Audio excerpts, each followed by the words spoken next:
Instead of using the Russia-Ukraine war as an opportunity to reflect on the future of the European project, whatever that is, it is being used as an opportunity to score cheap points against the very victims of Europe everywhere. When a gruesome 6-minute video of Ukrainian soldiers shooting and torturing handcuffed and tied up Russian soldiers circulated online, outraged people on social media and elsewhere compared this barbaric behavior to that of Daesh. In a rare admission of moral responsibility, Oleksiy Arestovych, an advisor to the Ukrainian president, quickly reminded Ukrainian fighters of their responsibility under international law. "I would like to remind all our military, civilian and defense forces, once again, that the abuse of prisoners is a war crime that has no amnesty under military law and has no statute of limitations," he said, asserting that we are a European army as if the latter is synonymous with civilized behavior. Even that supposed claim of responsibility conveyed subtle racism, as if to suggest that non-Westerners, non-Europeans, may carry out such grisly and cowardly violence, but certainly not the more rational, humane, and intellectually superior Europeans. The comment, though less obvious, reminds one of the racist remarks by CBS foreign correspondent, Charlie Diagotta, on February 26, when he shamelessly compared Middle Eastern cities with the Ukrainian capital, Kiev, stating that unlike Iraq or Afghanistan, this is a relatively civilized, relatively European city. The Russia-Ukraine war has been a stage of racist comments and behavior, some explicit and obvious, others implicit and indirect. Far from being implicit, however, Bulgarian Prime Minister, Kirill Petkov, did not mince words when, last February, he addressed the issue of Ukrainian refugees. "Europe can benefit from Ukrainian refugees," he said, "because these people are Europeans. These people are intelligent, they are educated, people. This is not the refugee wave we have been used to, people we were not sure about their identity, people with unclear pasts, who could have been even terrorists." One of many other telling episodes that highlight Western racism, but also continued denial of its grim reality, was an interview conducted by the Italian newspaper, La Repubblica, with the Ukrainian Azov battalion commander, Dmytro Kharkuk. The latter's militia is known for its far-right politics, outright racism, and horrific acts of violence. Yet, the newspaper described Kharkuk as the kind of fighter you don't expect. He reads Kant and he doesn't only use his bazooka. If this is not the very definition of denial, what is? That said, our proud European friends must be careful before supplanting the word European with civilization and respect for human rights. They ought not to forget their past or rewrite their history because, after all, racially based slavery is a European and Western brand. The slave trade, as a result of which millions of slaves were shipped from Africa during the course of 4 centuries, was very much European. According to Encyclopedia Virginia, 1.8 million people died on the Middle Passage of the transatlantic slave trade. Other estimations put the number much higher.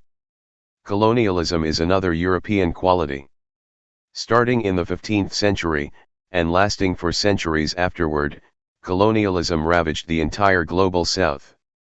Unlike the slave trade, colonialism enslaved entire peoples and divided whole continents, like Africa, among European spheres of influence. The nation of Congo was literally owned by one person, Belgian King Leopold II. India was effectively controlled and colonized by the British East India Company and, later, by the British government. The fate of South America was largely determined by the US-imposed Monroe Doctrines of 1823. For nearly 200 years, this continent has paid, and continues to pay, an extremely heavy price of US colonialism and neocolonialism. No numbers or figures can possibly express the destruction and death toll inflicted by Western European colonialism on the rest of the world, simply because the victims are still being counted. But for the sake of illustration, according to American historian, Adam Hochschild, 10 million people have died in Congo alone from 1885 to 1908. And how can we forget that World War I and II are also entirely European, leaving behind around 40 million and 75 million dead, respectively. Other estimations are significantly higher. The gruesomeness of these European wars can only be compared to the atrocities committed, also by Europeans, throughout the South, for hundreds of years prior. Mere months after the North Atlantic Treaty Organization, NATO, was formed in 1949, the eager Western partners were quick to flex their muscles in Korea in 1950, instigating a war that lasted for 3 years, resulting in the death of nearly 5 million people. The Korean War, like many other NATO-instigated conflicts, remains an unhealed wound to this day. The list goes on and on, from the disgraceful Opium Wars on China, starting in 1839, to the nuclear bombings of Japan in 1945, to the destruction of Vietnam, Laos, Cambodia, in 1954, 1959, and 1970 respectively, to the political meddling, military interventions and regime change in numerous countries around the world. They are all the work of the West, of the US, and its ever-willing European partners, all done in the name of spreading democracy, freedom, and human rights.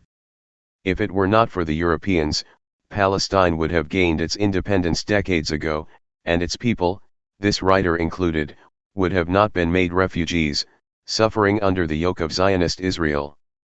If it were not for the US and the Europeans, Iraq would have remained a sovereign country and millions of lives would have been spared in one of the world's oldest civilizations, and Afghanistan would have not endured this untold hardship.